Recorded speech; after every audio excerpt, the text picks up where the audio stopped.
In the year 1207, a French merchant named Guillaume arrived at the Paris Temple, clutching a scrap of vellum stamped with a Templar seal.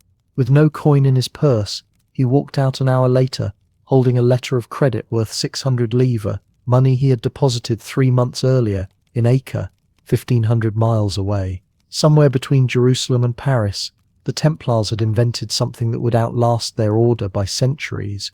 This is the story of how a religious military order became the most sophisticated financial institution in medieval Christendom.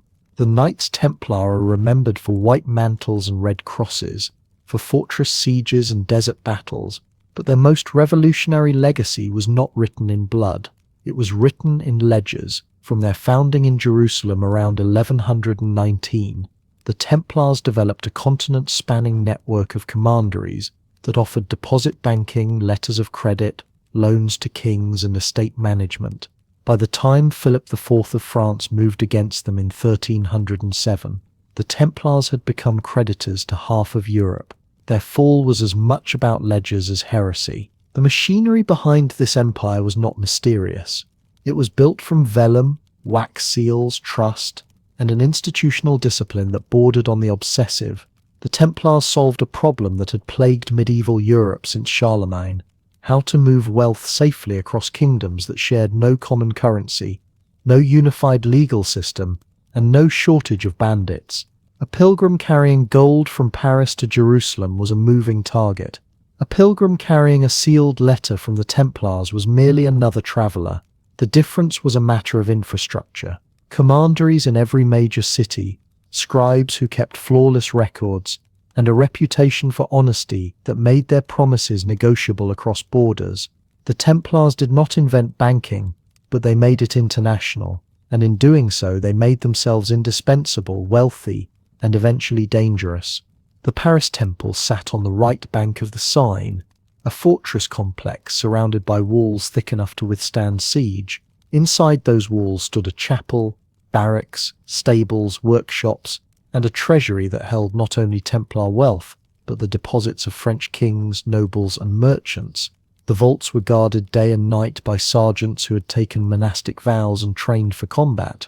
The counting house was staffed by chaplains and clerks who maintained account rolls in Latin and Old French, recording every deposit, every withdrawal, every loan extended and repaid. When Louis VII departed for the Second Crusade in 1147, he left the royal treasury in Templar hands. It was a precedent that would last for more than a century. By the reign of Philip the Fair, the Paris Temple functioned as the unofficial central bank of France, managing tax revenues, foreign exchange, and emergency loans to a crown perpetually short of ready coin. Across the Channel, the London Temple performed similar services for English monarchs. Henry III kept his jewels there. Edward I deposited customs revenues and borrowed heavily to fund his wars in Wales and Scotland. The Templars charged fees for their services, modest by the standards of moneylenders, but sufficient to generate profit, and they did so while maintaining vows of personal poverty. Individual Templars owned nothing. They slept in communal dormitories, ate in refectories under rules of silence, and wore habits of undyed wool beneath their white mantles. But the order as a corporation accumulated estates, tithes, rents, and rights across Europe. It was a legal distinction that allowed them to square monastic discipline with institutional wealth, and it worked until the day it stopped working. The Templar network stretched from England to the Holy Land, encompassing hundreds of commanderies that functioned as farms, fortresses, chapels, and counting houses. A commandery in Champagne might produce wine and grain, sending a portion east to supply Templar garrisons in Acre and Tortosa, while selling the surplus locally and forwarding the proceeds to Paris. A commandery in Yorkshire raised sheep, exported wool to Flemish weavers, and used the income to fund operations in the Levant. The flow of goods and money was continuous, documented in registers that travelled between regional preceptories and the Grand Master's headquarters. Templar treasurers knew, with reasonable accuracy, the state of finances across the entire network. They could authorize a withdrawal in Marseille based on a deposit made in London because the system was designed to ensure that every transaction was recorded, verified, and balanced against the whole. This was not magic. It was bureaucracy, applied with a rigor that most secular governments could not match. The Templars kept written records when kings still governed by memory and personal relationships. They audited accounts when most monasteries operated on informal trust. They used seals, codes, and countersignatures to prevent fraud in an era when forgery was rampant and literacy was rare. Their reputation for honesty was not accidental. It was maintained by expulsion, public penance, and in extreme cases imprisonment for any brother caught embezzling or falsifying accounts.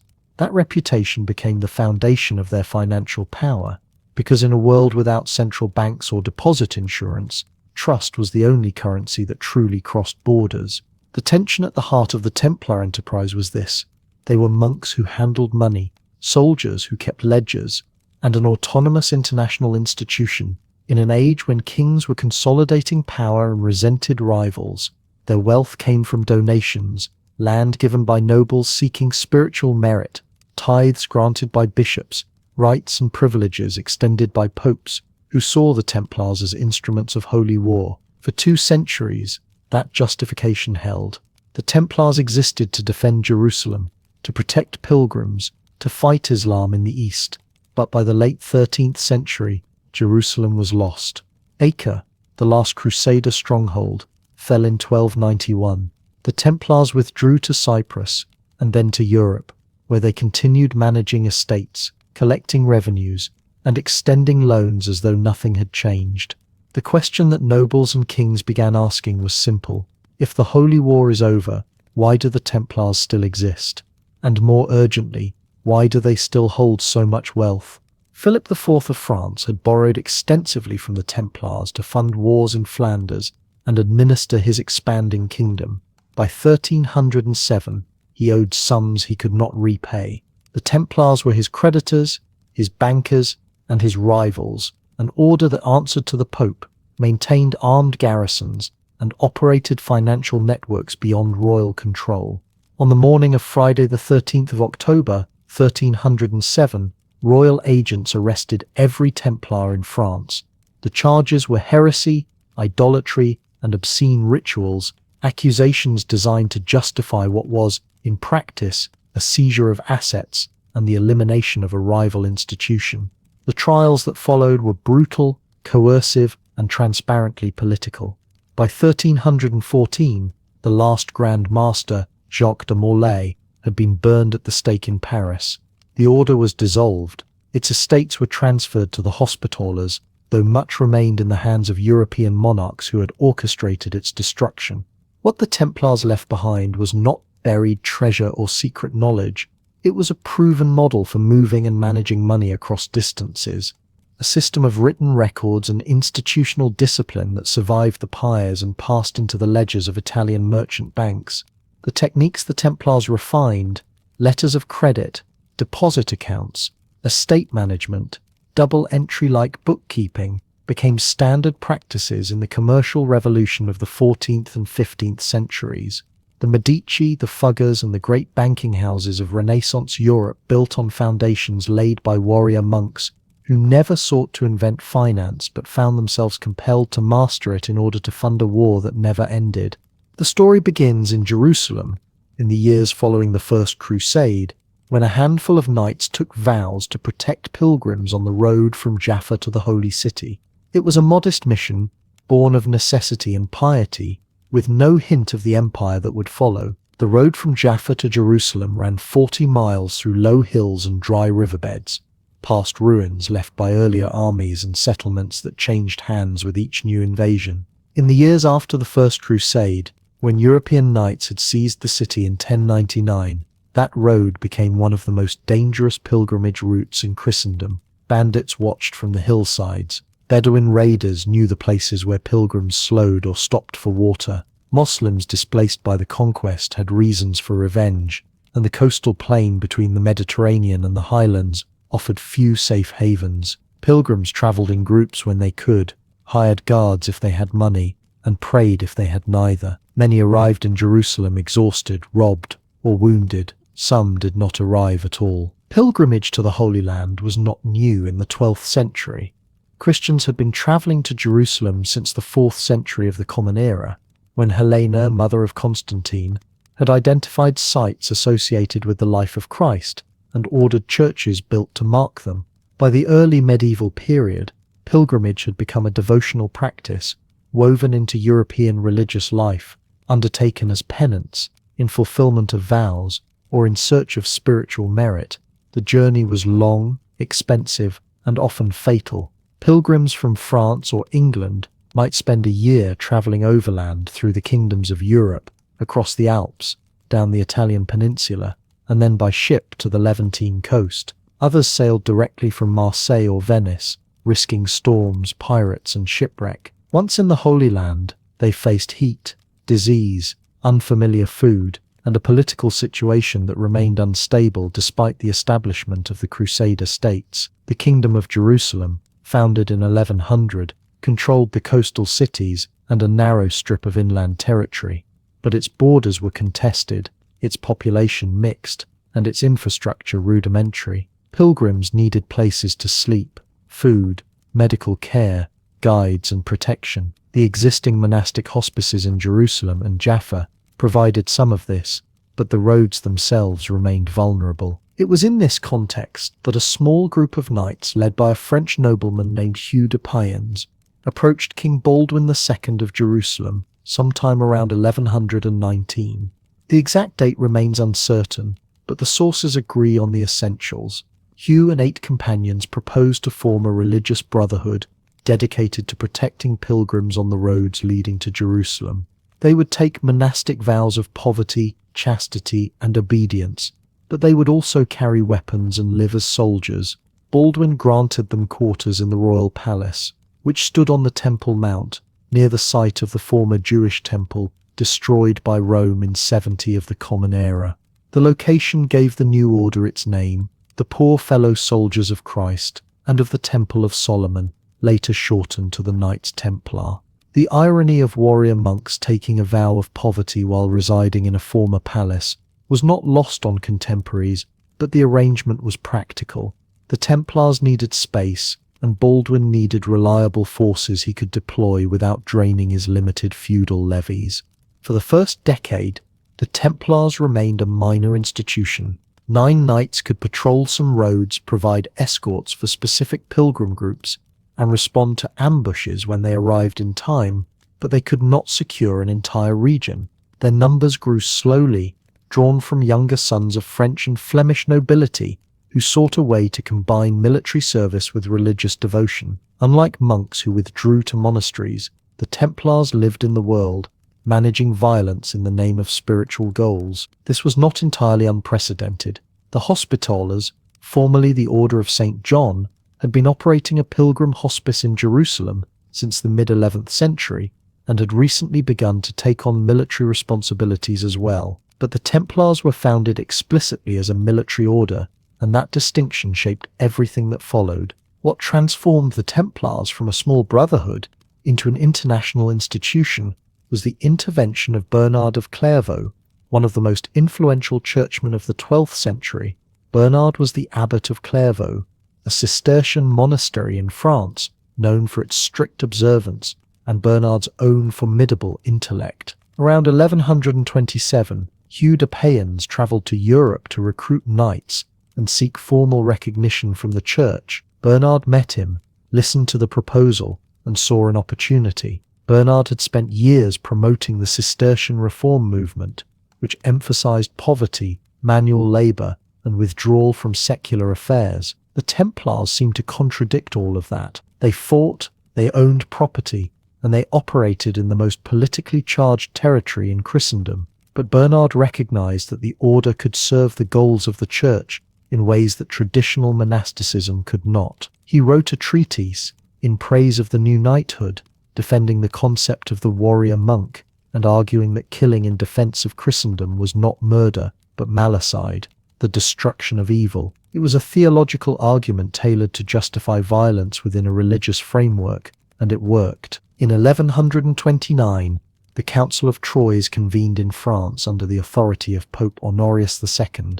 Bernard attended, along with bishops, abbots, and secular lords. The council formally recognized the Templars as a religious order and tasked Bernard with drafting their rule, the constitutional document that would govern their daily life. Bernard drew heavily on the rule of Saint Benedict, which structured Cistercian monasticism, but he adapted it for men who prayed in the morning and fought in the afternoon. The resulting document combined monastic discipline with military regulations. It specified the hours of prayer, the simplicity of dress, the communal meals eaten in silence, and the punishments for disobedience. It also addressed property, donations, and the management of resources. Templars as individuals could own nothing, but the order as a collective entity could receive gifts of land, money, and rights. This distinction between personal poverty and institutional wealth became the legal foundation for everything the Templars would build. A knight who joined the order surrendered his inheritance, but that inheritance might then be donated to the order itself, enriching the institution while preserving the appearance of ascetic virtue. Once the rule was established and papal approval secured, donations began to flow. European nobles gave land, rents, and tithes, motivated by piety, guilt, or the desire for spiritual insurance. A lord facing death might grant an estate to the Templars in his will, hoping the prayers of warrior monks would shorten his time in purgatory. A widow might donate a manor, retaining the right to live there until her death, after which the property would pass to the order. Parish churches, which collected tithes from local populations, were sometimes transferred to Templar administration, redirecting a portion of that income to the order's treasury. By the 1130s, the Templars held properties scattered across France, particularly in Champagne and Burgundy, regions where Bernard's influence was strongest. They also acquired estates in the Kingdom of Jerusalem, granted by Baldwin and his successors, who needed reliable military forces and were willing to pay for them with land grants that cost the crown nothing in immediate coin. These properties were not purely agricultural. They included urban houses in Jerusalem and Acre, wharves and warehouses in port cities, mills and forges, orchards and vineyards, pasture land and forests. Each donation added to the order's infrastructure, and each piece of infrastructure required administration. The Templars began appointing officers to manage estates, collect rents, supervise laborers, and forward revenues to regional centers. These regional centers, called commanderies, served as hubs where income from surrounding properties was gathered, recorded, and either spent locally or sent onward to the Levant. A commandery might include a chapel, a dormitory for knights and sergeants, barns and stables, a guest house for traveling members of the order, and a scriptorium where clerks kept written records of transactions. The commandery was part monastery, part garrison, part counting house, and part agricultural estate. It functioned as both a spiritual and economic unit, embodying the dual nature of the order itself. By the late 1130s, the Templars operated dozens of commanderies across France and the Holy Land. Each was largely self-sufficient but connected to the others through a chain of command that ran upward to regional preceptors and ultimately to the Grand Master in Jerusalem. Knights rotated between Europe and the Levant, carrying messages, escorting shipments of money and supplies, and maintaining the personal relationships that held the network together. Communication was slow, travel was dangerous, and the infrastructure was fragile, but it worked. The Templars had become more than a military brotherhood. They were a landowning institution with obligations, dependencies, and the need to manage resources across vast distances. That need, more than any strategic vision, pushed them toward the financial innovations that would define their legacy. Within 2 decades, the Templars had moved beyond guarding roads. They now held estates, collected rents, and answered to no secular lord. The question became, how does a religious order built on poverty manage wealth? In 1129, at the Council of Troyes in Champagne, a gathering of bishops and abbots formally approved a Latin document that would govern every hour of Templar life for the next century and a half. The rule of the Knights Templar was not a manifesto or a battle cry. It was a constitution, 72 clauses of tightly written law that addressed when to pray, what to wear, how to fight, and crucially what a knight could own. Bernard of Clairvaux, the Cistercian abbot who drafted much of the text, had understood something essential. An order built to operate across kingdoms needed legal clarity that transcended local custom. The rule provided that clarity. It also planted a contradiction that would define the Templars for 2 centuries. Individual members could possess nothing. The order itself could possess everything. The earliest sections of the rule dealt with matters familiar to any monastic house. Templars rose before dawn for matins, attended mass daily, and observed periods of silence during meals. Their clothing was prescribed in detail: white mantles for knights, brown or black for sergeants, no ornament except the red cross sewn onto the left shoulder. Linen undergarments were permitted, wool preferred. Fur was forbidden except lambskin or sheepskin, and even then only as lining against winter cold. Meals followed Benedictine custom: 2 cooked dishes at dinner, 3 times weekly for meat when not in Lent, watered wine in moderation. A Templar slept in a common dormitory, fully clothed, a lamp burning through the night so that no man could claim privacy or darkness as excuse for sin. These were not suggestions. They were binding law, enforced by a hierarchy of punishments that ranged from fasting and extra prayers to expulsion from the order. Combat discipline occupied another section. Templars fought in formation, never breaking rank without permission. Retreat was permitted only if outnumbered 3 to 1, and even then required approval from the marshal or commander. Captured Templars could not ransom themselves, a clause intended to prevent cowardice disguised as pragmatism. Horses, weapons, and armor belonged to the order, issued and maintained collectively. A knight did not choose his sword or his mount. Both were assigned, both could be reassigned. The logic was military and theological at once. Individual attachment bred pride, and pride bred weakness. A warrior monk owned nothing but his soul, and even that was mortgaged to God. The clauses on property began simply: a man entering the order surrendered all possessions upon taking vows, land, coin, titles, inheritance rights, all passed to the Templars or were distributed as the initiate saw fit before admission. Once vowed, he could not receive gifts, letters, or money from family without permission from his commander. He could not own a private chest or lockbox. His few personal items, a razor, a comb, a belt, were stored communally and inspected at regular intervals. If he died, his belongings reverted to the order. If he was expelled, he left with nothing, not even the clothes on his back. Personal poverty was absolute. Collective wealth, however, operated under different rules. The order could accept donations, and the rule specified how land given to the Templars became their property in perpetuity, held under ecclesiastical tenure that made it exempt from most secular taxes and feudal obligations. Tithes, the 10th of agricultural produce owed to the church, could be redirected to the Templars by papal privilege, a concession granted shortly after Troyes. Cash donations, whether from penitents seeking forgiveness or nobles funding crusades, entered the general treasury. Rights to mills, fisheries, tolls on roads and river crossings, rents from tenant farmers, all could be donated, and all generated revenue that flowed into the commandery system. The rule contained specific clauses governing how these assets were to be managed. Commanders kept written records of income and expenditure. Annual inspections by senior officers ensured that grain stores, livestock, and coin were accounted for. Nothing was to be wasted, nothing hidden, nothing spent without justification. The distinction between personal and institutional poverty created a legal architecture that allowed the Templars to grow rich while each member remained poor.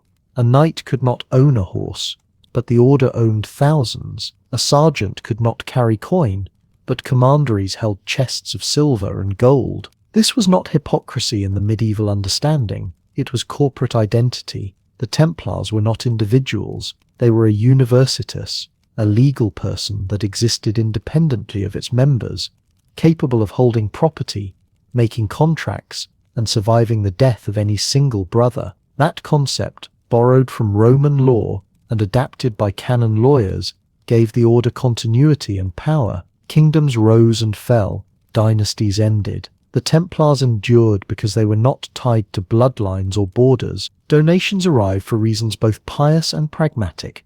A nobleman departing on crusade might grant an estate to the Templars, ensuring that his lands would be managed competently in his absence, and that masses would be said for his soul if he died in the East. A merchant seeking penance for usury might donate a percentage of his wealth, buying spiritual insurance against damnation. Kings granted tolls and market rights in exchange for Templar military support or loans. Widows without heirs deeded their properties to the order, securing prayers and a place in the commandery guest house for their final years. Some donations were coerced, extracted by confessors who framed generosity as the price of absolution. Others were genuine acts of devotion. The motives varied. The legal result did not. Once given, property could not be reclaimed. Canon law and the rule both made that clear. The Templars held donations as custodians for God, and God did not return gifts. The internal hierarchy of the order determined who managed this wealth and how. At the summit stood the Grand Master, elected for life by a council of senior knights, responsible for strategy, diplomacy, and oversight of the entire network.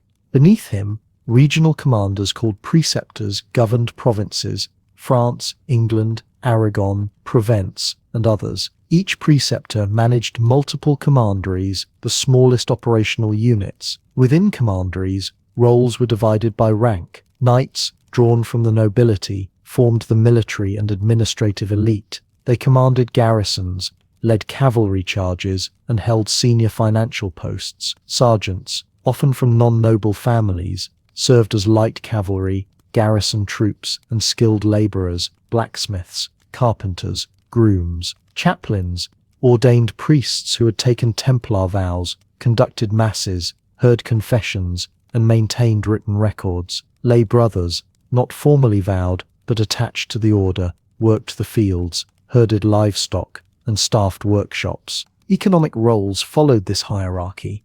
Knights supervised estates and negotiated with secular authorities.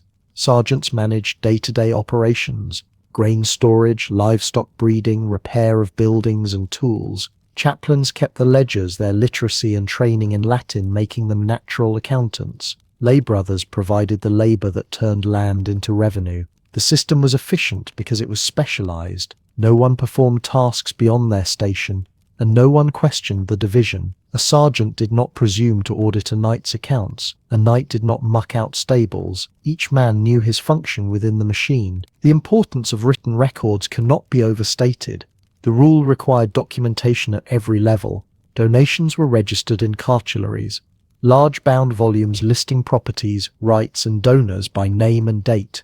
Estate accounts tracked rents collected, tithes received, seed sown, harvests gathered, livestock born and slaughtered. Expenditure rolls noted wages paid to hired laborers, costs of equipment, repairs to mills and barns, loan agreements, even those framed as pious gifts to avoid usury charges, were written down and witnessed. The Templars did not rely on memory or custom. They relied on parchment and ink. This was unusual for the early 12th century, when many transactions were still conducted orally, sealed with oaths and handshakes. The Templars bureaucratized property from the beginning. Their vows demanded it. A system built on collective ownership required collective knowledge. If a commander died, his successor needed to know what the order held, what it owed, and what was owed to it. Records made that possible. The rule also established mechanisms for accountability.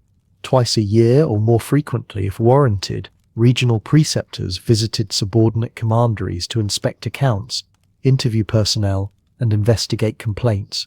Treasurers at major houses like Paris and London reported directly to the Grand Master. Discrepancies were punished harshly. A commander found guilty of embezzlement faced expulsion and excommunication. Lesser infractions, sloppy record-keeping or unapproved expenditures brought public penance and demotion. The order could not afford corruption. Its reputation, the foundation of its financial power, rested on discipline and honesty. Donors gave land because they trusted the Templars to manage it well. Kings deposited treasure because they believed it would be safeguarded. That trust was earned through visible rigor. By the mid-12th century, the Templars had become landlords, creditors, and custodians on a scale that rivaled abbeys and outstripped most baronial estates. Yet every knight who managed those estates still slept in a common hall.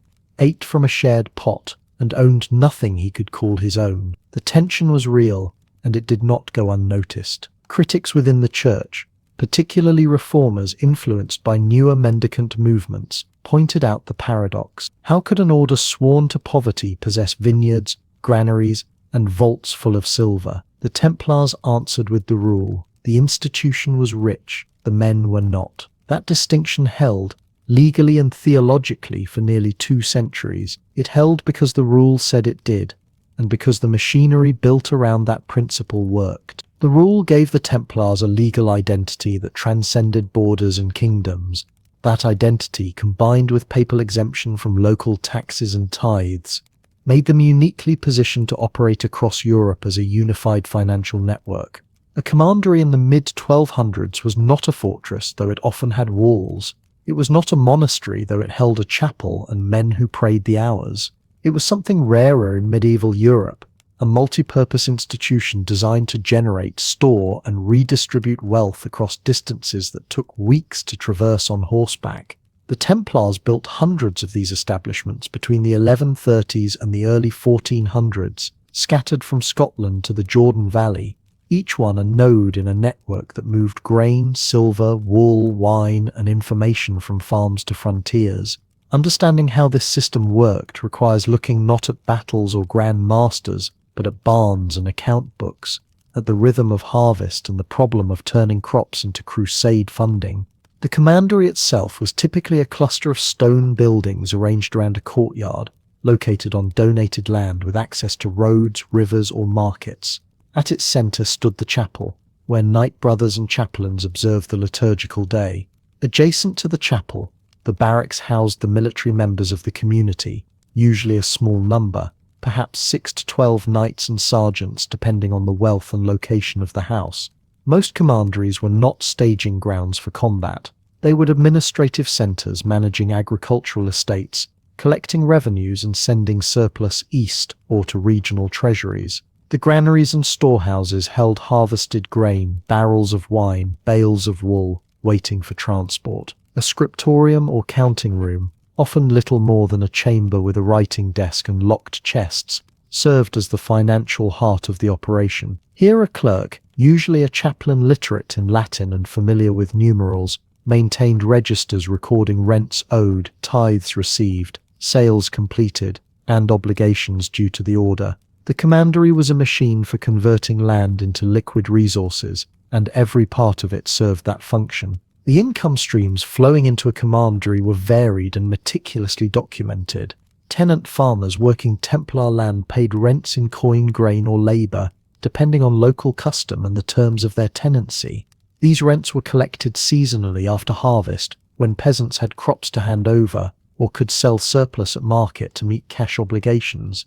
Tithes represented another major source of revenue. The Templars held rights to collect tithes from numerous parish churches across Europe, granted by bishops or nobles seeking spiritual favor. These tithes, traditionally 1/10 of agricultural produce, came in the form of wheat, barley, oats, or animals, which the commandery either consumed, sold locally, or transported to larger markets. Tolls from roads, bridges, river crossings, and market stalls added smaller but steady amounts. Many commanderies held rights to levy fees on merchants passing through their lands, a privilege granted by kings or lords in recognition of the order's service. Some houses operated mills, ovens, or wine presses that local peasants were required to use for a fee, a practice common across feudal Europe, but particularly well organized under Templar management. Beyond rents and fees, the Templars engaged directly in agricultural production. In Champagne, the order controlled vineyards producing wine for export and local sale,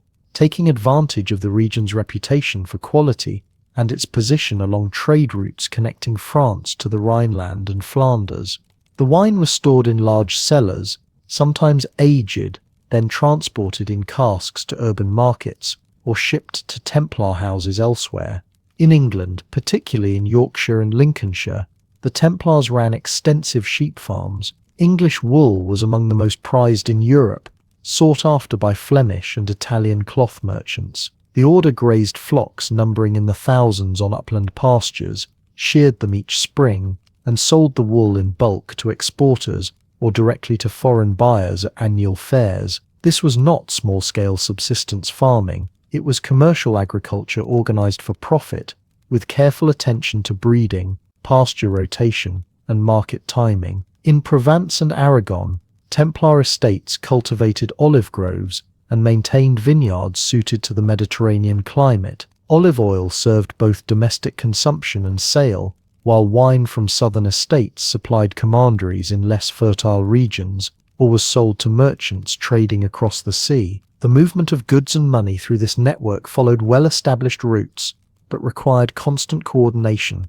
A rural commandery in, say, the countryside of Burgundy would harvest grain in late summer, store what was needed for the local community, and seed for the next planting, then send the surplus by cart to a regional preceptory, a larger Templar house, with broader administrative responsibilities. The preceptory served as a collection and distribution hub, gathering revenues from multiple commanderies within a district. From the preceptory, wealth moved in two directions. Grain, wool, and wine might be sold at regional markets or urban centers, converting produce into coin. That coin, along with collected rents and tithes already in silver or gold, was then transported under armed guard to one of the major Templar treasuries, typically Paris or London in the west, or Acre and later Cyprus in the east. The Paris Temple, in particular, became a central node for French and Western European revenues. Ships carried funds and supplies across the Mediterranean to support Templar garrisons, fortifications, and military operations in the Holy Land. The system depended on written records moving alongside physical goods. A commandery sending wool to London would issue a receipt, note the quantity and value in its ledger, and expect the regional preceptory to account for its arrival and sale. Annual or biannual inspections by senior Templars ensured that local commanders were not skimming revenues or mismanaging estates. The people who made this system function were not primarily knights. The military brothers, bound by vows and trained for combat, were a small fraction of the Templar population. The majority were lay brothers, men who took religious vows but performed agricultural, administrative, or craft labor rather than fighting. Lay brothers worked in the granaries, tended livestock, repaired buildings, and accompanied supply convoys. They were supported by hired laborers, day workers brought in during harvest, or for specialized tasks like coopering barrels, shoeing horses, or repairing mills. Tenant farmers, though not members of the order, were economically bound to Templar estates, paying rent and sometimes owing labor services, particularly during planting and harvest. The seasonal rhythms of medieval agriculture dictated the flow of cash and resources. Spring brought planting and lambing, periods of expenditure on seed, tools, and wages. Summer saw the wool clip and early harvests of hay. Autumn delivered the main grain harvest and grape pressing, the moments when a year of labor converted into measurable wealth. Winter was lean, a time when stored resources sustained the community and little new income arrived. Templar administrators planned around this cycle, ensuring that enough reserves remained to cover expenses during slow months, while maximizing what could be sent onward during periods of surplus. The precariousness of medieval agriculture, always vulnerable to weather, disease, and conflict, meant that lean years required drawing on savings or borrowing against future revenues. The Templars managed this risk across their entire network, using the diversity of their holdings to buffer localized failures.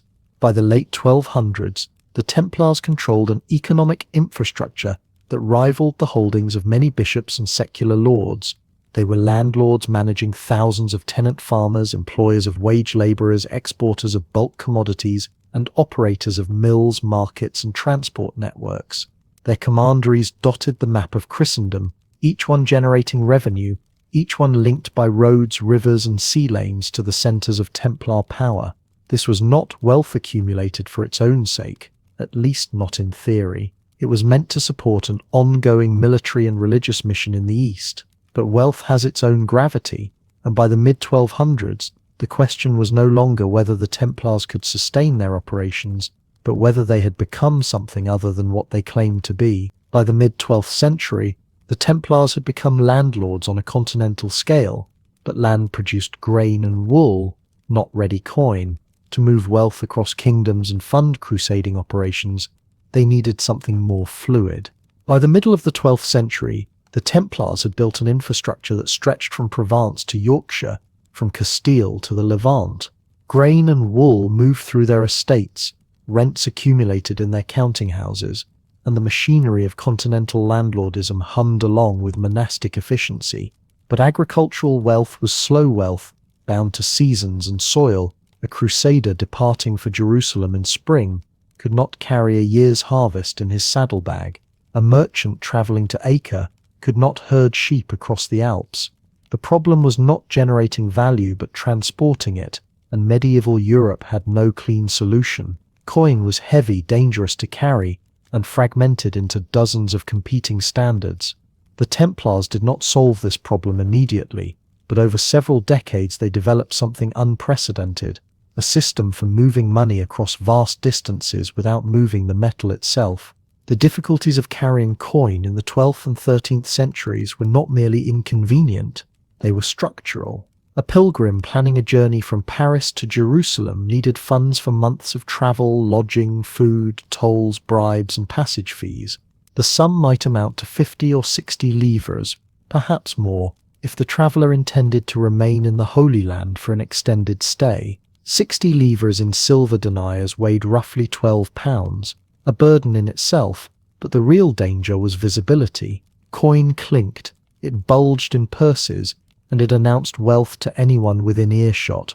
The roads between cities were policed inconsistently, if at all. Forests, mountain passes, and river crossings were natural ambush sites. Pilgrims traveled in groups for protection, but numbers did not guarantee safety. Bandits, destitute knights, and opportunistic toll collectors all posed threats. Even those who reached port cities faced another obstacle. The money that bought bread in Paris might not be accepted in Marseille, and Frankish silver held different value in Acre than in Antioch. Currency exchange was a necessity at every border, and the men who performed it charged what they could extract. The Templars offered a different arrangement. A depositor could arrive at a commandery, present coin or valuables, and receive in exchange a sealed letter containing encoded information about the deposit. The letter itself had no intrinsic value. It was vellum, ink, wax, and a stamped seal.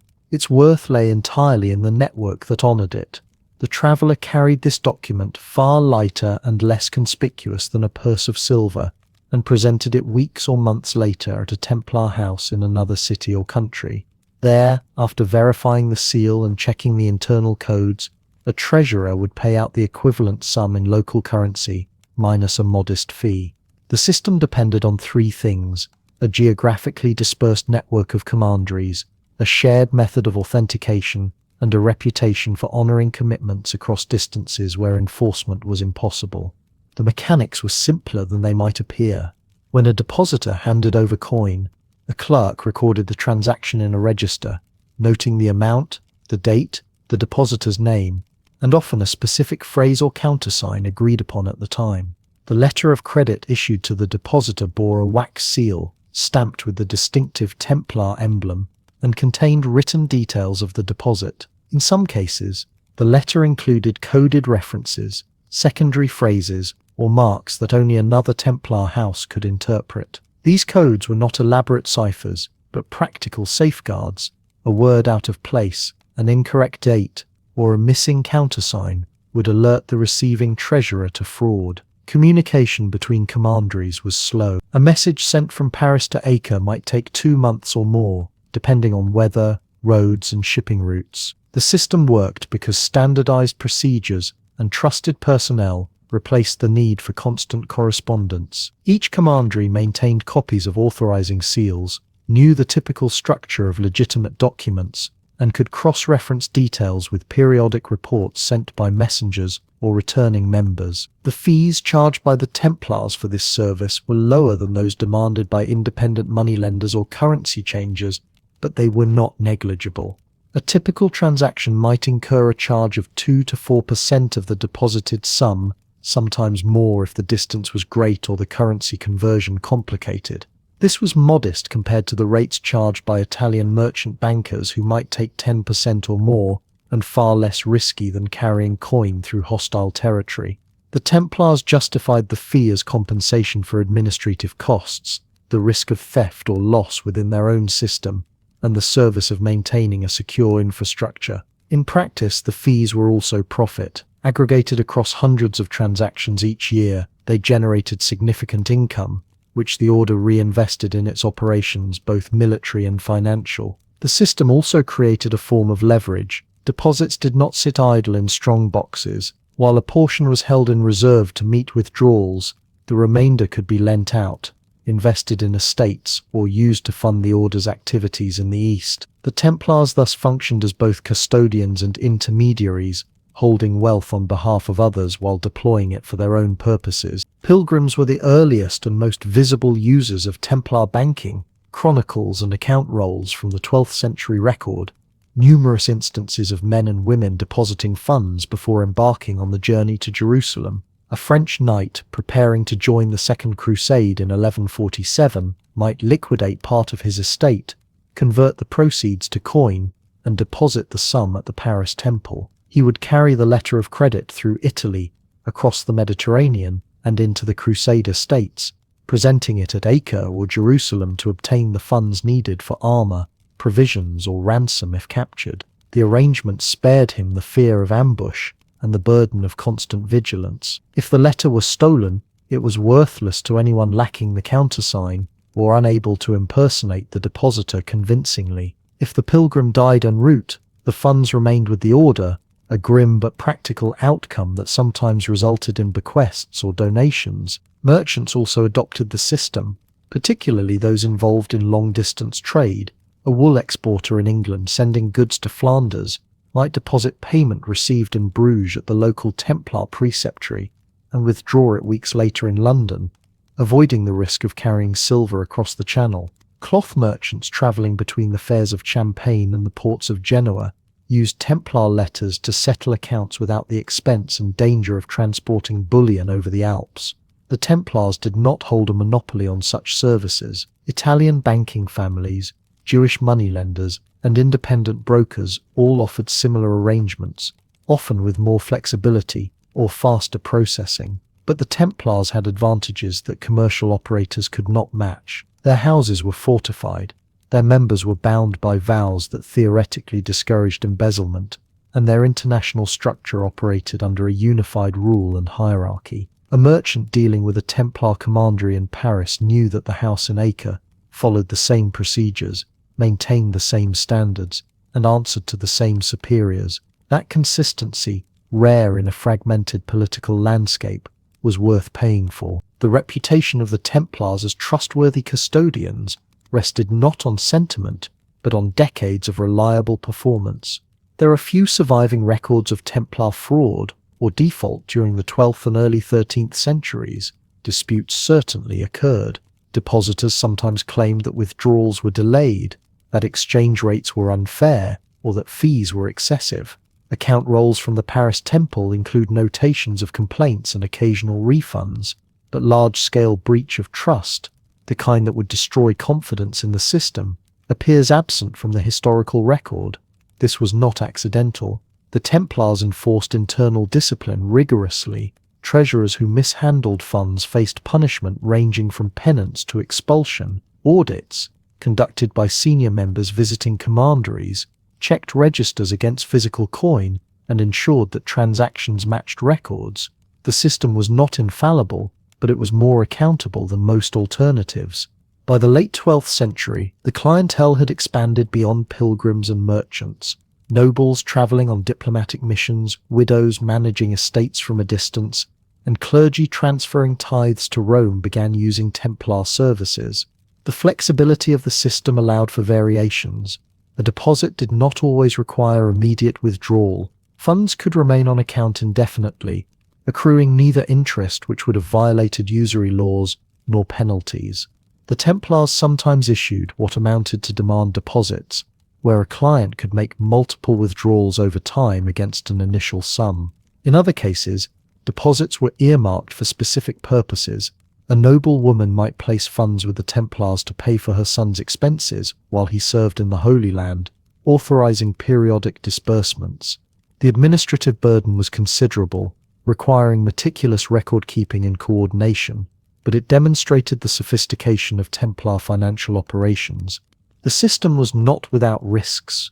Communication delays meant that a commandery might honor a letter of credit without knowing that the original deposit had been fraudulent or that the depositor had already withdrawn the same funds elsewhere.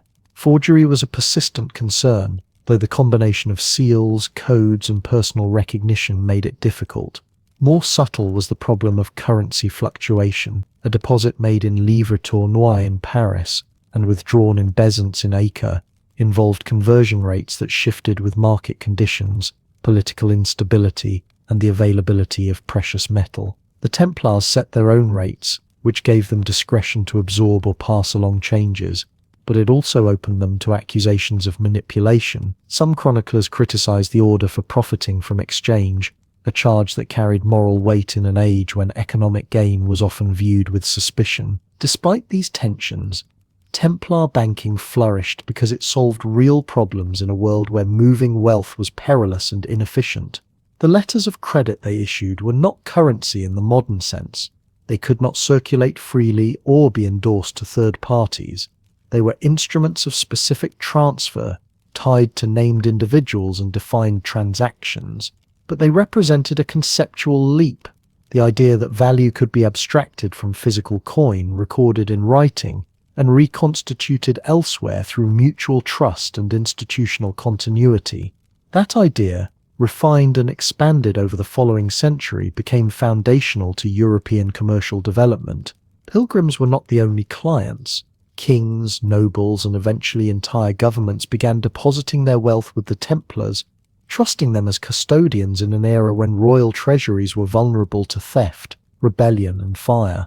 The stone tower that rose above the right bank of the Seine in Paris by the middle of the 12th century was not a fortress in the usual sense. It had no crenellations for archers, no murder holes above the gate, no moat dug to keep besiegers at bay. The Paris Temple was built to hold something more portable than land and more volatile than soldiers: the wealth of the French crown. By the 1160s, French kings had begun depositing tax revenues, dowries, and emergency reserves inside its vaults, trusting the Templars to guard what royal castles could not. Over the next century and a half, the Paris Temple became the unofficial treasury of France, a place where kings stored coin, borrowed money, and sought financial advice from men sworn to poverty but fluent in ledgers. The complex occupied several acres in the Marais district, enclosed by high walls that separated it from the city's noise and disorder. Inside stood a round chapel modelled after the Church of the Holy Sepulchre in Jerusalem, a reminder of the order's founding purpose. Around the chapel clustered dormitories, a refectory, stables, workshops, and a counting house, where clerks worked at long tables beneath narrow windows. The treasury itself occupied the base of a square tower, its walls thick enough to muffle sound and resist fire. Access required passing through multiple locked doors, each guarded by sergeants who answered only to the Templar treasurer.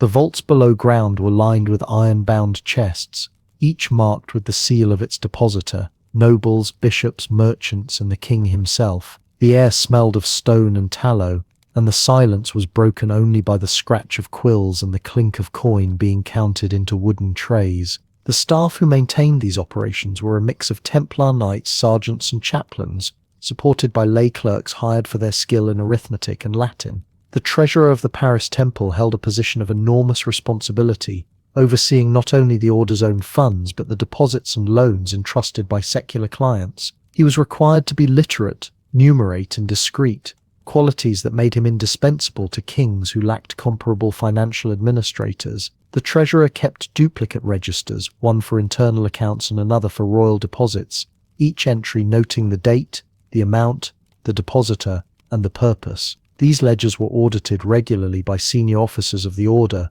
a practice that reinforced trust and minimized the risk of embezzlement. The system worked because it was impersonal and methodical, qualities rare in an age when most royal finances were managed by whichever courtier the king happened to favor that season. Louis VII of France was among the first monarchs to make regular use of Templar banking services.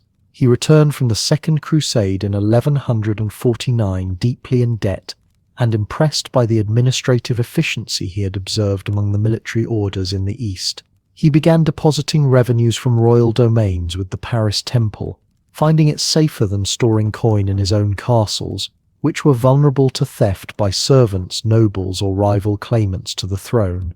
The Templars charged a modest fee for safekeeping, enough to cover the cost of guards and clerks, but far less than the risk of loss elsewhere. For Louis, the arrangement solved a practical problem: how to accumulate funds for future campaigns without broadcasting his wealth to every ambitious baron in the kingdom. The practice expanded under his successors.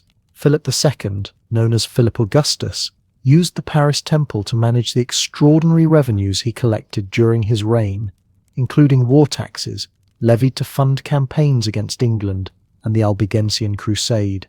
He stored not only coin but valuable documents, treaties, land grants, and records of debts owed to the crown. The Templars provided a service no other institution could match: neutrality combined with permanence. They served God, not kings, and their vows ensured they had no heirs to complicate matters of inheritance or loyalty. A chest sealed and deposited with the Templars in 1190 would still be there in 1210, guarded by men who had no personal interest in its contents. By the early 13th century, the role of the Templar treasurer had evolved beyond simple custody. French kings began consulting the treasurer on matters of taxation, currency, and debt management. Treating him as an informal minister of finance, the treasurer might audit accounts from provincial bailiffs, verify the weight and purity of coin, or negotiate terms for loans extended by the order to the crown. In 1263, Louis IX borrowed heavily from the Templars to fund his crusade to Tunis, pledging future tax revenues as security. The loan was recorded in duplicate, one copy held by the king and another locked in the Templar archives, a practice that discouraged disputes and ensured repayment. The loans themselves were structured carefully to avoid the appearance of usury.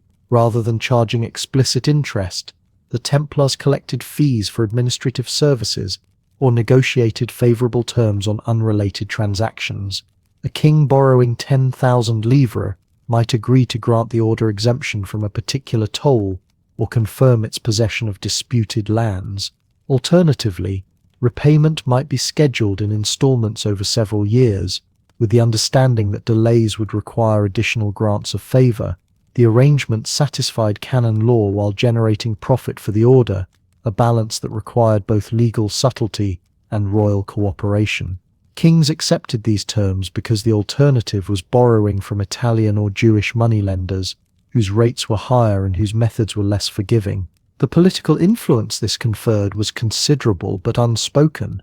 A king who owed money to the Templars could not afford to alienate them, and a king who relied on their treasurers for financial advice was implicitly acknowledging their competence and integrity.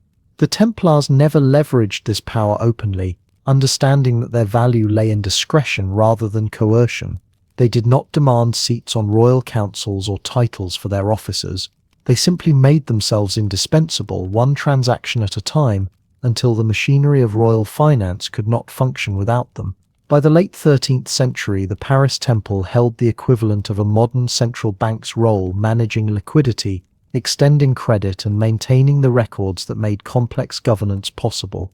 The dependency was mutual, but asymmetrical. The French crown needed the Templars more than the Templars needed any single monarch. The order's wealth came from estates across Europe, not royal favor, and its loyalty was ultimately to the Pope, not the king. This autonomy was both the source of Templar power and the seed of their vulnerability. A king who could not control his own treasury was a king whose sovereignty was compromised, and in an era when royal authority was being consolidated and expanded, that compromise became intolerable. Other European monarchs adopted similar arrangements, though none with the same scale or integration. The English kings used the London Temple in comparable fashion, depositing revenues from sheriffs and customs duties and borrowing against future income. The kings of Aragon and Castile relied on Templar commanderies in Barcelona and Toledo to manage funds for campaigns against the Moors. In each case, the Templars provided the same combination of security, expertise, and neutrality that made them preferable to secular alternatives. The order had become a supranational financial institution, operating across borders with a consistency and reliability that no kingdom could match on its own. The success of the system depended on trust, which the Templars cultivated through rigorous internal discipline and transparency with clients. Depositors could inspect their accounts, and disputes were resolved through written documentation rather than the word of a single official. The reputation the order built over generations became an asset more valuable than any vault full of gold. That reputation, however, rested on the assumption that the Templars would always remain what they had been: protectors of pilgrims, defenders of the faith, servants of a cause larger than wealth itself. When that assumption began to crack, so did the foundation of their power. Across the Channel, the London Temple performed a similar function for English kings and magnates. By the late 12th century, the Templars had become indispensable to the financial operations of multiple kingdoms, a position of power that carried risk. A commandery treasurer, in the year 1240, sat at a wooden desk in a stone chamber, lit by narrow windows, a roll of vellum spread before him, a quill in his hand, and a pot of iron gall ink at his elbow. His task was to record every transaction that passed through the house: grain sold at market, rents collected from tenants, coins deposited by a pilgrim bound for Acre, a loan repaid by a minor baron. Each entry was written in careful Latin or Old French, dated, and cross-referenced with other rolls kept in locked chests. The work was slow, repetitive, and utterly essential. Without these records, the Templar network would have collapsed under its own weight within a generation. The Templars did not invent accounting, but they systematized it across distances that would have broken lesser institutions. Their ledgers were not simple lists. They were instruments of coordination, designed to track obligations and assets across commanderies that might be separated by weeks of travel. A deposit made in Paris needed to be recorded not only in the Paris Temple's register, but also noted in correspondence sent to regional preceptories, so that withdrawals in distant locations could be verified against the original entry. This required discipline, literacy, and a shared vocabulary of financial terms that could be understood by clerks in England, France, and the Levant. The language of the ledgers was spare and functional: debtor, creditor, sum received, sum disbursed, balance carried forward. There was no room for ambiguity. The men who maintained these records were not knights. They were chaplains and clerks, members of the order, who had taken vows, but whose primary service was administrative rather than military. Many had been educated in cathedral schools or monasteries, trained in Latin grammar and arithmetic. Their work was not glamorous. They spent long hours copying entries, checking sums, and preparing reports for regional commanders. But their labor was what allowed a French king to deposit gold in Paris and trust that the record would still exist, intact and accurate, when his representatives arrived months later to withdraw funds. The system depended on their competence and their honesty in equal measure. The Templars used methods that resembled what would later be formalized as double-entry bookkeeping, though they did not call it that. Each transaction was recorded twice, once as a debit in one account and once as a credit in another. If a pilgrim deposited 50 livres in Tours, the Tours register would show 50 livres received, and a note would be sent to the house in Acre indicating that 50 livres were now owed to the depositor upon presentation of a sealed letter. When the pilgrim arrived in Acre and collected the funds, the Acre ledger would record 50 livres disbursed, and a confirmation would eventually travel back to Tours to close the transaction. The system was slow, vulnerable to delays and lost correspondence, but it worked because every entry had a counterpart somewhere else in the network. Discrepancies could be traced, errors corrected, and fraud detected through comparison. Audits were conducted regularly, often once or twice each year, depending on the size and activity of the commandery. Regional preceptors or representatives sent by the Grand Master would arrive unannounced, open the chests where records were stored, and begin checking the ledgers against physical inventory. They counted coin, inspected grain stores, verified livestock, and questioned treasurers about outstanding debts and pending transactions. The goal was not simply to detect theft, though that was part of it. The larger purpose was to ensure that the Order's resources were being used efficiently, that obligations were being met, and that no commandery was operating in isolation or drifting into practices that contradicted the rule. An audit might take days or weeks depending on the complexity of the accounts. Treasurers who could not explain discrepancies faced discipline ranging from reassignment to expulsion from the Order. The physical documents themselves were treated with care that bordered on reverence. Vellum was expensive, made from calf or sheep skin, scraped, stretched, and prepared by hand. A single roll might represent months of work and hundreds of transactions. These rolls were stored in wooden chests, reinforced with iron bands, often kept in vaulted chambers or locked within the commandery's chapel. Fire, damp, and rodents were constant threats. Some commanderies maintained duplicate registers, copying key records and storing them in separate locations to guard against loss. The Paris Temple and the London Temple both kept extensive archives, organized by year and by type of transaction, allowing treasurers to retrieve records from decades past when disputes arose or when royal auditors demanded verification. Seals were the primary defense against forgery. Every letter of credit, every financial document issued by the Templars carried a wax seal impressed with the image of two knights riding a single horse, the Order's symbol. The seal was not merely decorative, it was a guarantee of authenticity, a physical mark that could not easily be replicated. Wax was mixed with specific pigments and resins, creating a formula known only to the Order's senior officials.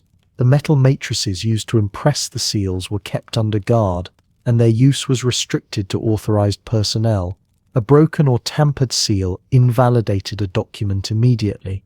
Recipients knew to inspect the seal carefully, checking for cracks, irregularities, or signs that it had been lifted and reapplied. The entire system of international banking depended on the integrity of these small discs of colored wax. Some commanderies employed additional measures. Codes and ciphers were used for sensitive correspondence, particularly when transmitting information about large sums or politically delicate transactions. These were not elaborate systems, but simple substitutions or transpositions that would slow down anyone who intercepted a letter. The goal was not perfect secrecy, but enough obscurity to deter casual theft or tampering. Passwords and challenge phrases were also used, known only to specific pairs of correspondents, allowing them to verify each other's identity through written exchange. A letter arriving from Acre might include a phrase that only the Paris treasurer would recognize, confirming that the message had not been forged by an intermediary. Disputes were inevitable. In a network of this scale, a merchant might claim to have deposited a sum that the commandery had no record of. A nobleman might present a letter of credit that appeared genuine, but that the issuing house denied writing. The Templars handled these conflicts through internal arbitration, conducted by senior members of the Order who were trained in both canon law and commercial practice. Records were examined, witnesses questioned, seals inspected. If fraud was suspected, the accused party was brought before a tribunal within the Order, and punishments could be severe. The Templars could not afford to let their reputation be damaged by unresolved disputes or unpunished dishonesty. Their entire enterprise rested on the belief, held by kings and pilgrims alike, that a Templar's word and a Templar's ledger could be trusted absolutely. That reputation was built slowly, over decades, through thousands of transactions carried out without incident. It was reinforced by the Order's visible discipline, by the austerity of individual Templars, and by the fact that they answered to no secular lord who might pressure them to manipulate accounts for political gain. When a king deposited gold with the Templars, he knew that the gold would be there when he returned for it. When a pilgrim handed over her savings, she knew that the letter she received would be honored in Jerusalem. This was not faith in the abstract. It was confidence born from experience, from a record of performance that stretched across generations and across the breadth of Christendom. By the late 13th century, the Templars had become synonymous with financial reliability in a world where such reliability was rare. Their ledgers were more trusted than royal treasuries. Their letters of credit were more secure than carrying coin. They had transformed the act of record-keeping from a clerical chore into a form of power, one that required no soldiers and no castles, only ink, vellum, and the discipline to write the truth and keep it safe. That reputation was not simply moral capital, it was economic infrastructure. In an age before modern banking, trust was the only currency that truly crossed borders, but trust, once broken, could not be restored. The Templars had built a financial empire on promises sealed in wax and carried across kingdoms, but every promise made by men under vows of poverty raised a question that grew louder with each transaction. When does service become profit, and when does profit become sin? The Church had answers, drawn from scripture and centuries of commentary. Those answers placed strict limits on what could be done with money, and the Templars had to operate within those limits while managing the wealth of half of Europe. The tension was not abstract. It was written into every loan agreement, every deposit receipt, every carefully worded clause that turned interest into something else. The prohibition was absolute. Usury, defined by canon law as any loan made with the expectation of receiving more than the principal, stood condemned as a mortal sin. The logic was theological and philosophical both. Money, the Church argued, was barren.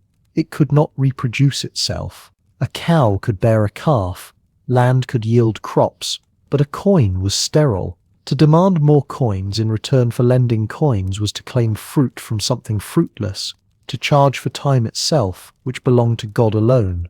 Aristotle had said as much, and the fathers of the Church had agreed. Luke's Gospel commanded believers to lend expecting nothing in return. The Third Lateran Council of 1179 decreed that manifest usurers should be denied Christian burial. By the 13th century, the prohibition was embedded in both theology and law, enforced by bishops and feared by merchants who knew that dying in a state of usury meant damnation. Yet kingdoms needed credit, crusades required funding, pilgrims needed safe passage for their wealth. The Templars, bound by vows that forbade personal ownership, found themselves managing vast sums on behalf of others. They could not refuse deposits or decline requests for loans without abandoning their mission. The question was how to provide financial services without violating the letter or spirit of canon law. The answer lay in creative structure, in the space between what was forbidden and what was permitted, in language that transformed transactions into something the law could tolerate. The Templars did not charge interest. They charged fees. When a noble deposited funds in Paris and withdrew them in Acre, the amount received was less than the amount deposited. The difference, however, was not called interest. It was a fee for service, for the labour of scribes, the cost of maintaining secure vaults, the risk of transporting funds across hostile territory, the administrative burden of record keeping. These were legitimate expenses. Canon law permitted compensation for actual costs and reasonable effort. The Templars framed every transaction in those terms. A loan became a service contract. The profit, if any, was incidental to the work performed. The distinction was thin, but it was legally defensible. Exchange rates offered another path. Medieval Europe had no unified currency. French livres, English pennies, Venetian ducats, and bezants from the east circulated in overlapping zones, each with fluctuating value. When the Templars converted currency, they set the rate. The margin between buying and selling price could be substantial, but it was never called interest. It was simply the cost of exchange, a reflection of market conditions and the expense of obtaining foreign coin. A merchant who deposited silver in London and withdrew gold in Jerusalem paid for the convenience of that transformation.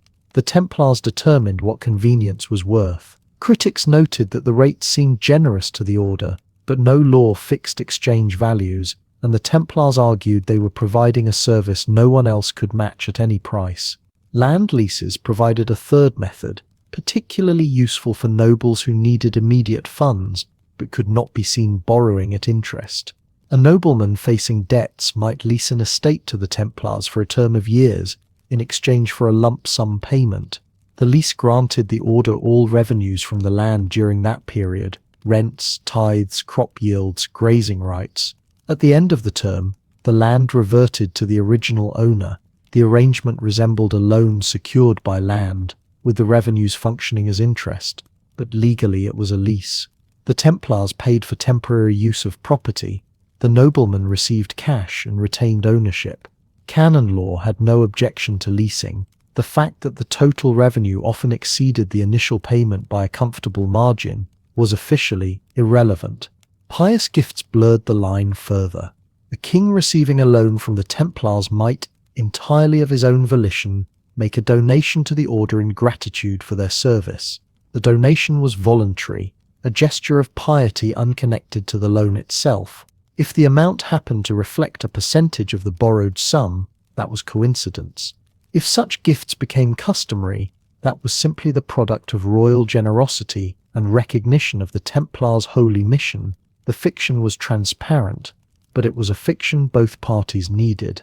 The king obtained funds without the stain of usury. The Templars received compensation without breaking their vows. Everyone understood the reality. No one said it aloud. Theologians were not fooled. The concept of just price, rooted in Aristotelian ethics and elaborated by scholars like Thomas Aquinas, held that goods and services should be exchanged at their true value, determined by labor, scarcity, and utility. To sell above that value, or to disguise profit as something else, was to commit fraud. Aquinas, writing in the mid-13th century, acknowledged that fees for legitimate services were permissible, but he warned that calling usury by another name did not make it virtuous. If the intent was profit from lending, the sin remained regardless of the label. The Templars, he implied, were engaged in sophistry. They had found loopholes in the law, but not in morality. Monastic reformers were harsher. The Cistercians, Franciscans, and Dominicans, orders that prided themselves on strict poverty, watched the Templars accumulate estates, treasuries, and political influence while claiming to follow the same rule of renunciation. The criticism was sharpest from those who shared the Templars' vows, but rejected their wealth. Bernard of Clairvaux, who had championed the Templars in their early years, might have been appalled by what they became. His spiritual heirs certainly were. A Franciscan preacher in the 1200s denounced the Templars as hypocrites who served Mammon while wearing the cross. A Dominican chronicler noted dryly that the order's vow of poverty seemed to apply only to individual knights, not to the institution that fed and housed them in luxury. The Templars, these critics argued, had turned poverty into a technicality. The defense was consistent. Individual Templars owned nothing. A knight held no property, kept no coin, possessed no more than his habit and his weapons. His meals, his lodging, his very survival depended on the order. If he broke his vow, he was expelled. The austerity was real. Templars ate simple food, slept in common dormitories, and observed silence during meals. Their personal lives were as regulated and stripped of comfort as any Cistercian monks. The wealth belonged to the institution, not the men. It was held in trust for the defense of the Holy Land, for the support of pilgrims, for the maintenance of fortresses and fleets and horses. Every liver in the Paris temple vault was dedicated to a holy purpose. That the order grew rich in the service of that purpose was not corruption. It was necessity.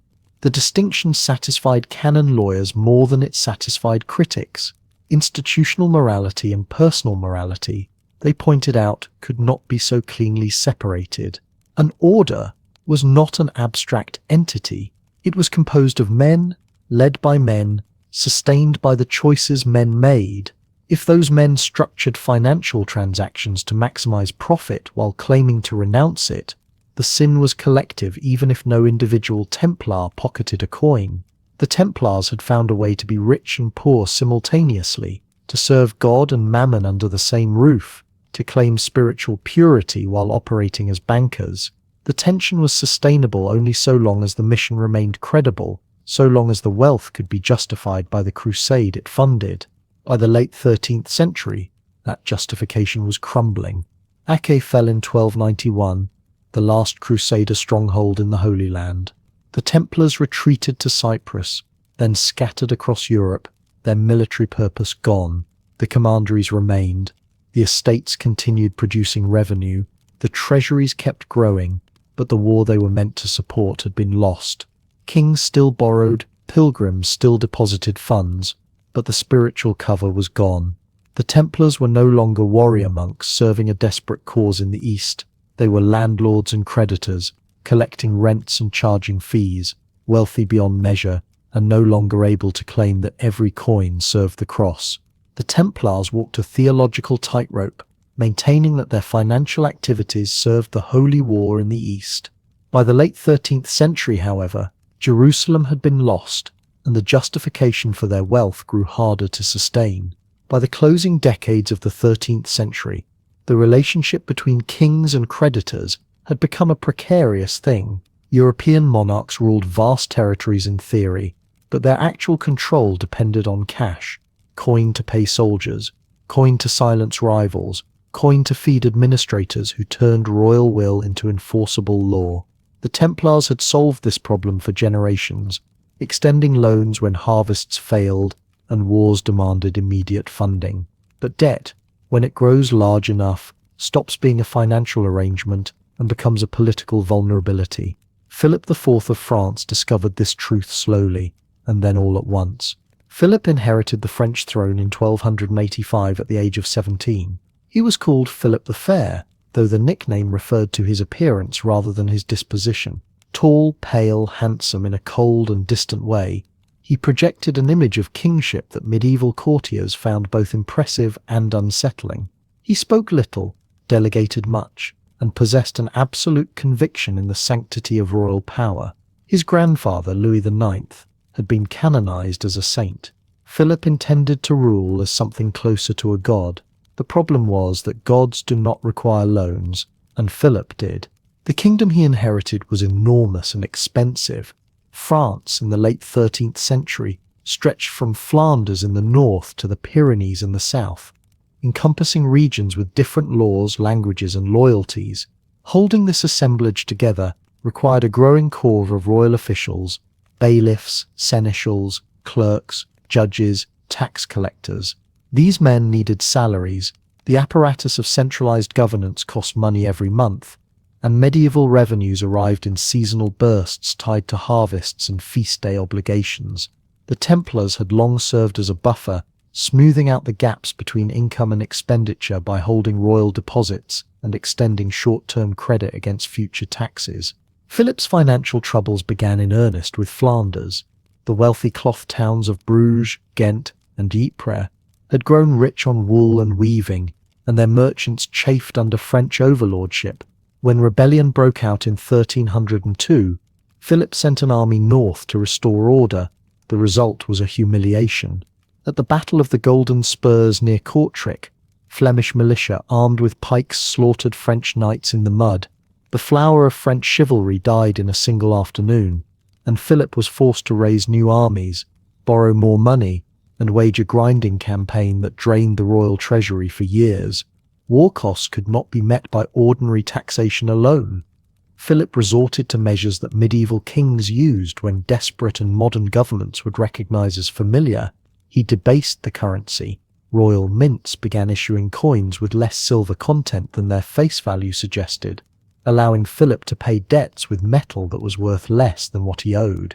The result was inflation, economic chaos, and popular unrest. Parisians rioted in 1306 when bread prices spiked. Philip took refuge in the Paris Temple while his guards restored order in the streets. It was a strange irony, the King of France sheltering inside the fortress of his creditors, protected by walls built with donations his ancestors had granted to the order decades earlier. By then, Philip owed the Templars sums that could not be repaid through normal means.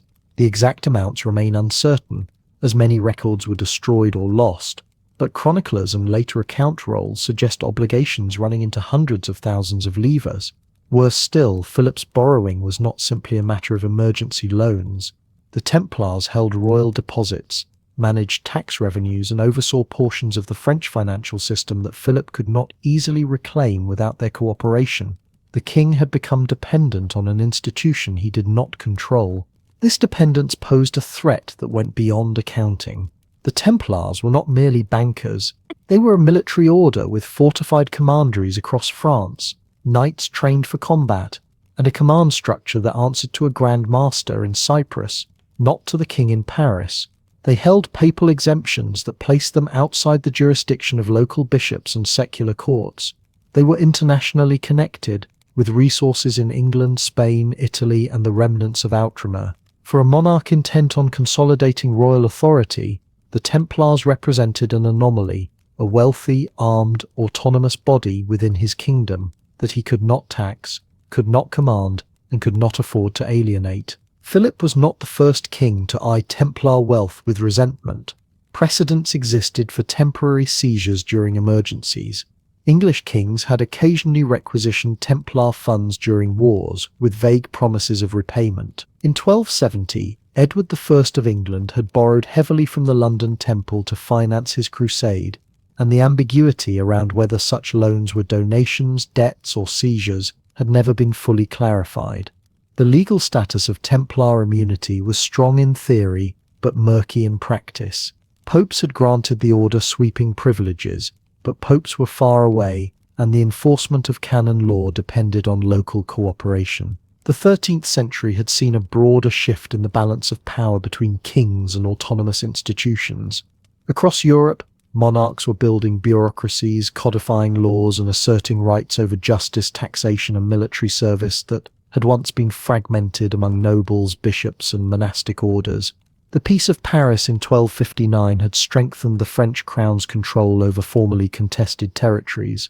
Legal scholars at the University of Paris were articulating theories of royal sovereignty that placed the king above all earthly powers within his realm. The Templars, with their claims to papal protection and their refusal to acknowledge royal jurisdiction, were increasingly out of step with this new political order. Philip had already demonstrated his willingness to challenge powerful institutions.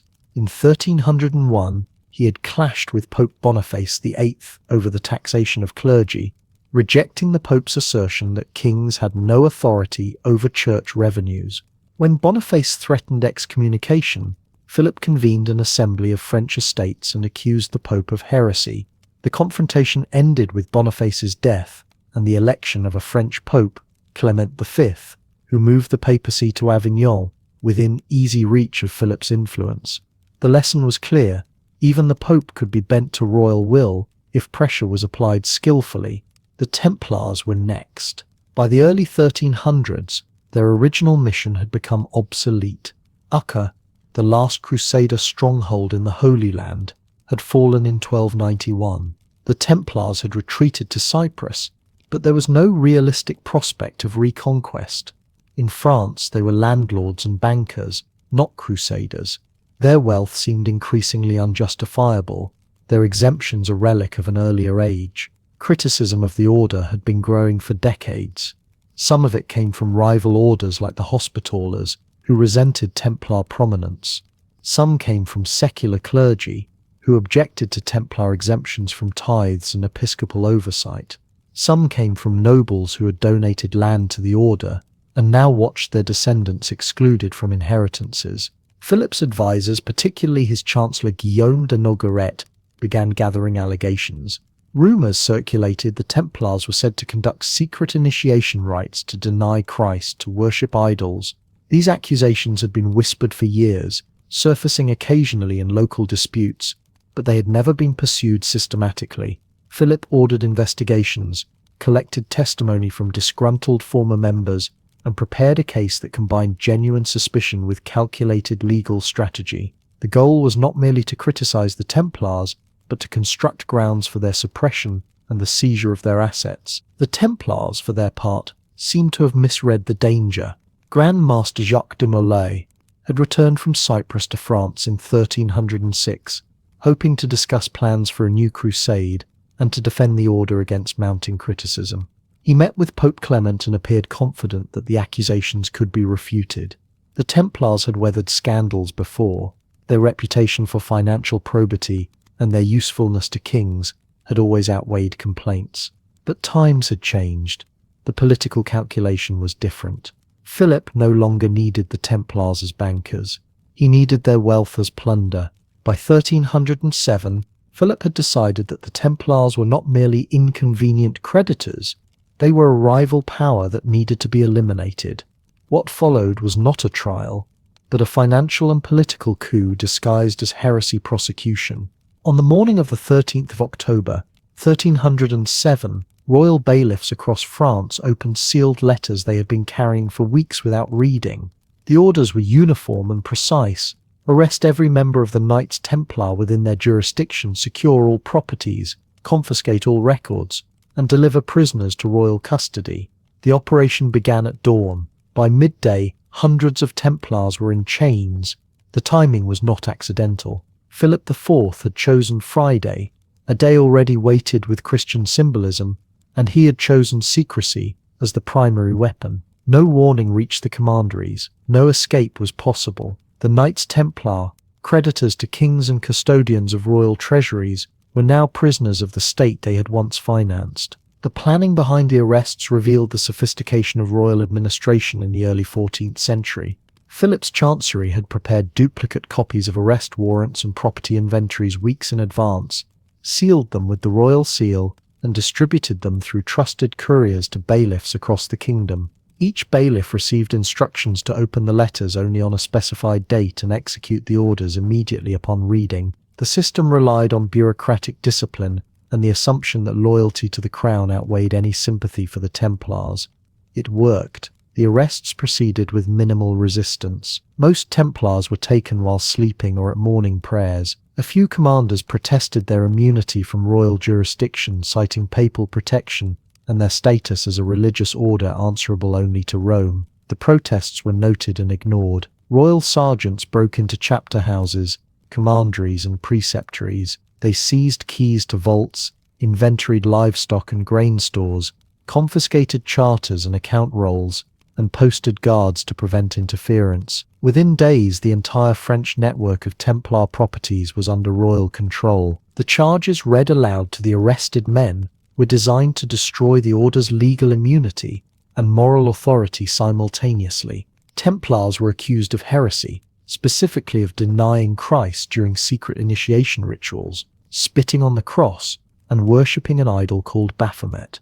They were accused of obscene acts, kissing each other on the mouth, navel, and base of the spine during ceremonies held behind locked doors. They were accused of encouraging sodomy among members and absolving each other of sins without proper priestly authority. The accusations were lurid and calculated. Heresy placed the Templars outside the protection of canon law. Sexual deviance painted them as morally corrupt despite their vows of chastity. Idol worship suggested paganism, a betrayal of the very faith they had sworn to defend. The charges were not new. Rumors of Templar secrecy had circulated for decades, fed by the closed nature of their chapter meetings and the exclusion of outsiders from their rituals. Philip's agents had gathered these rumors, embellished them, and transformed gossip into formal accusations backed by the apparatus of the state. Torture was applied systematically to extract confessions.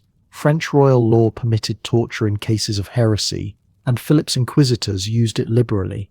Templars were subjected to the strappado, where the victim's hands were tied behind the back and the body hoisted by a rope, dislocating shoulders. They were racked, burned, and denied food and sleep for days. Under these conditions, many confessed. They admitted to denying Christ, spitting on the cross, and participating in obscene rituals. Some confessions were detailed and elaborate, describing ceremonies that matched the accusations almost word for word. Others were vague and contradictory, suggesting fabrication under duress. A significant number of Templars recanted their confessions as soon as torture ceased, claiming they had lied to end the pain. Recantation was dangerous. Those who retracted their statements were handed over to secular authorities and burned as relapsed heretics. The trials proceeded in waves. Initial confessions were used to justify further arrests. Regional inquisitors, working under royal supervision, moved from commandery to commandery,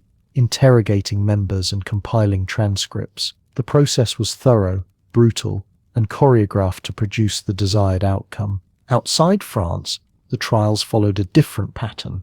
In England, Edward II initially resisted arresting the Templars, citing their service to the crown and the lack of evidence.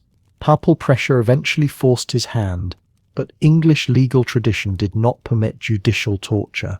English Templars were questioned, denied the charges, and largely acquitted. In Aragon, the trials dragged on for years with mixed results. Some Templars confessed under torture, others maintained innocence, and the Crown's enthusiasm for prosecution waned, as it became clear that most Templar assets would go to the rival Hospitaller Order rather than the royal treasury. In the Papal States and Italy, trials were conducted by ecclesiastical courts with less reliance on torture. Confessions were rarer, and many Templars were reconciled to the Church after performing penance. The divergence between French and non-French trials highlighted the degree to which Philip's proceedings were driven by political and financial motives rather than genuine concern for doctrinal purity. Where torture was absent, confessions were rare. Where royal control was weaker, the charges failed to gain traction. The seizure of Templar wealth proceeded in parallel with the trials. Royal officials inventoried the contents of commanderies with meticulous care. Account rolls were confiscated and examined for evidence of assets held on behalf of the Crown or private depositors. Chests were opened, coins counted, and precious objects weighed. The Paris Temple, which had served as the de facto royal treasury for decades, yielded substantial sums in gold and silver, along with records documenting loans to Philip and his predecessors. These records were conveniently lost or destroyed. Royal agents assessed the value of these assets, assigned them to the Crown or to local administrators, and began collecting rents from Templar estates. The process was neither clean nor complete. Some properties were claimed by local nobles who produced old charters, or simply occupied the land by force. Other estates were contested by former donors or their heirs, who argued that gifts to the Templars should revert to the original families if the order no longer existed. Disputes over Templar assets clogged courts for decades. Much of the wealth nominally transferred to the Hospitallers never reached them, diverted instead into royal coffers or absorbed by local authorities. Pope Clement V found himself trapped between Philip's demands and the broader interests of the Church.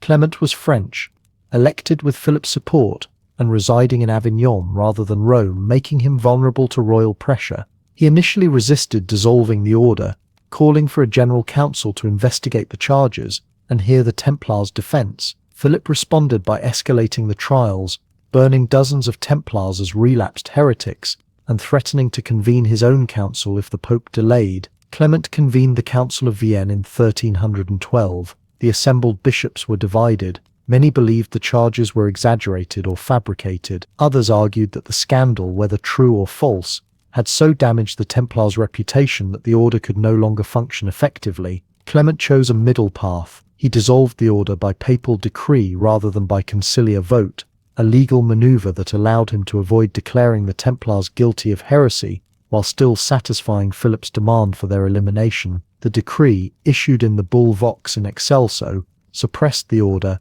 and transferred its properties to the Hospitallers. In practice, enforcement was uneven. The Hospitallers received some estates, particularly in regions where royal power was weaker. In France and England, however, the bulk of Templar assets remained under royal control, held in trust or absorbed outright into the Crown's finances. The fate of individual Templars varied by region and rank.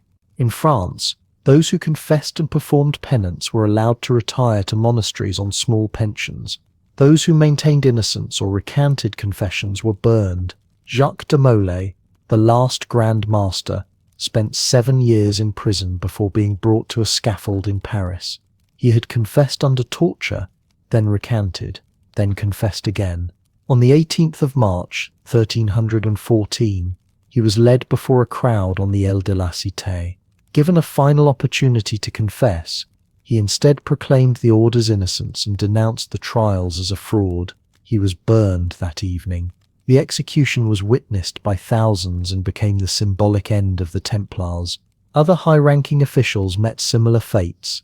Lower-ranking members, the sergeants and chaplains and lay brothers, largely disappeared into obscurity. Some joined other religious orders, some returned to secular life. A few fled to regions beyond Philip's reach, carrying with them knowledge of Templar administration, accounting practices and financial systems. Jacques de Molay, the last Grand Master, was burned at the stake in Paris in 1314, still proclaiming the order's innocence. The Templars were gone, but the machinery they had built did not disappear with them. When the last Grand Master died in the flames, the machinery he had overseen did not burn with him. The Templars vanished as an institution in 1314, but the systems they had built persisted, carried forward by former clerks, copied by rival institutions, and absorbed into the growing financial infrastructure of late medieval Europe. What the order left behind was not secret wisdom or hidden gold, but something more durable, a set of proven methods for managing money across distance, a model of institutional discipline applied to finance, and a trail of written records showing how it could be done. The decades following their dissolution reveal not mystery, but diffusion. The Italian merchant banks of the 14th century inherited the most visible pieces of Templar practice. Houses in Florence, Siena, Genoa, and later Venice operated networks that spanned the Mediterranean and reached into northern Europe, offering services that would have been familiar to any Templar treasurer. Letters of credit became standard tools of commerce. A wool merchant in London could deposit funds with the Bardi or Peruzzi Bank and receive a document allowing withdrawal in Bruges or Barcelona, the transaction secured by seals, codes, and the reputation of the issuing house. The mechanics were nearly identical to those the Templars had used a century earlier. The primary difference was scale and specialization. The Italian banks operated purely as commercial enterprises, freed from the religious and military obligations that had constrained and eventually destroyed the Templars. They expanded the clientele beyond pilgrims and crusaders to include merchants, manufacturers, and entire municipal governments. By the middle of the 14th century, Florentine banks held deposits for the papacy itself, managing tithes and taxes collected across Christendom and transferring them to Rome without moving chests of coin over the Alps. The conceptual infrastructure for this work had been tested and proven by the Templars decades before the Italians refined it into a continent-wide industry. Personnel moved as well as ideas. When the order dissolved, its members scattered across Europe. Knights and sergeants joined other military orders or retired to modest estates. Chaplains returned to parish life, but the clerks and treasurers, men who had spent years managing accounts and maintaining ledgers, carried their skills into new employment. Royal treasuries in France and England absorbed some, secular banking houses hired others. Municipal governments in Italian and Flemish cities, eager to professionalize their financial administration, sought men trained in double-entry bookkeeping and familiar with international transactions. The knowledge was portable. A clerk who had tallied rents and recorded deposits at the Paris Temple could apply the same methods to a merchant bank in Siena or a royal exchequer in Westminster. There are records of former Templar officials working for the Hospitallers, the French crown, and private financiers in the years following 1314.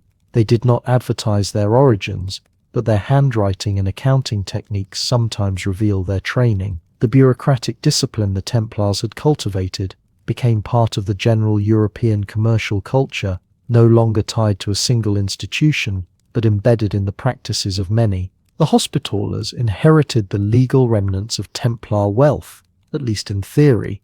The Council of Vienne officially transferred Templar properties to the Order of St. John, reasoning that one crusading order could absorb the assets of another. In practice, the transfer was incomplete and contested. Kings across Europe, particularly Philip in France and Edward II in England, seized estates, sold lands, and redirected revenues before the Hospitallers could claim them. What the Hospitallers did receive were scattered commanderies, some rural estates, a few urban properties, and fragments of the financial network that had once stretched from Portugal to Cyprus. They attempted to maintain some banking services, particularly in Rhodes after 1310 when the order relocated there, but they lacked the expertise and the infrastructure to replicate Templar operations.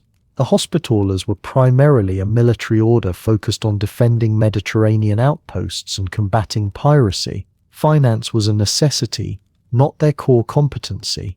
They managed estates competently and maintained accounts, but the international banking functions withered. Letters of credit bearing Hospitaller seals appear in records through the 14th century, but far less frequently than those from Italian merchant banks or royal treasuries. The institutional knowledge had dispersed, and the Hospitallers could not reassemble it. What they preserved was property, not process. The impact of Templar record-keeping practices extended beyond any single successor institution.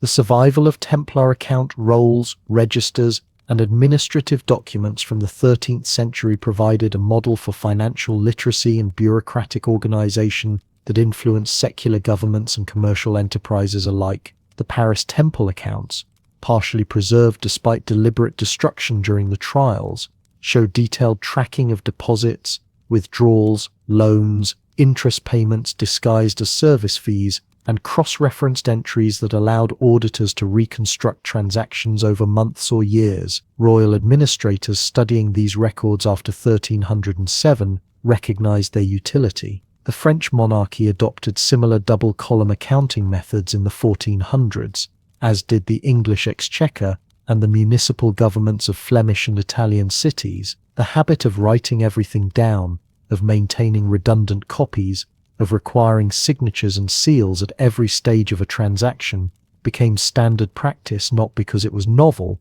but because the Templars had demonstrated its value at institutional scale. Commercial literacy spread through late medieval Europe in part because literate clerks trained in monastic or quasi-monastic environments brought those habits into secular work. The Templars were among the largest employers of such men in the 13th century, and their dispersal after 1314 ceded administrative competence across dozens of courts, banks, and trading companies. The mythologizing began almost immediately.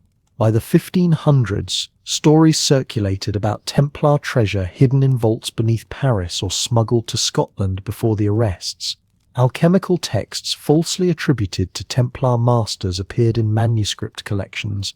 Secret societies in the 17 and 1800s claimed descent from the order, inventing rituals and hierarchies that bore no resemblance to the disciplined bureaucratic reality of 13th century commanderies.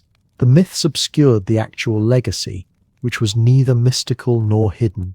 The Templars had been pragmatic administrators who solved logistical problems.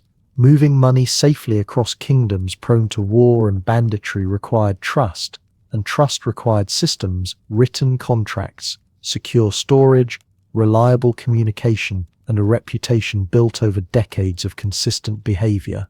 These were institutional achievements, not arcane secrets. The real treasure was the infrastructure itself, a network that proved money could be managed internationally if the right organizational framework existed. When that framework collapsed, the knowledge did not vanish. It migrated into other institutions, adapted to new contexts, and continued to evolve. By the late 14th century, no one needed the Templars anymore.